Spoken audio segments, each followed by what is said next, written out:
Bàsicament era la tesina del que ara estic fent al doctorat, que gira al voltant de voler entendre com la música pot ser una eina d'educació per treballar l'autoestima de nois i adolescents que estan a un PFI. Són nois entre 16 i 21 anys que no tenen graduat escolar.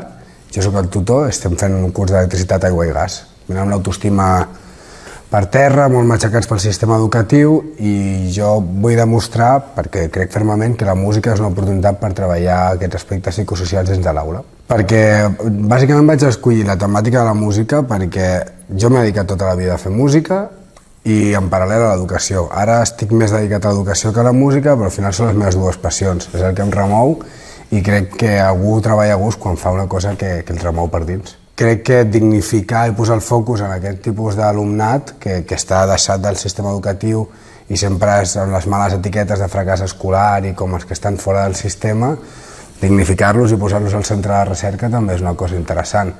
I una cosa que sempre hem de fer la gent que creu en l'art i l'educació és tornar a validar el paper de la música i l'art dins de l'educació, que no quedi com una cosa residual i que sembli un passatemps dins de l'aula, sinó que és una cosa que té molta potència i que pot millorar la vida de l'estudiantat, jo crec. Aquesta recerca a mi en concret m'ha portat seguretat en aquest tipus de metodologia, a reafirmar allò que jo tenia una intuïció, perquè jo havia experimentat dins de l'aula amb la música i sempre he vist que funciona molt, però m'ha confirmat que és vàlid i que es pot crear coneixement i que cap aquí ha d'anar la meva línia de recerca.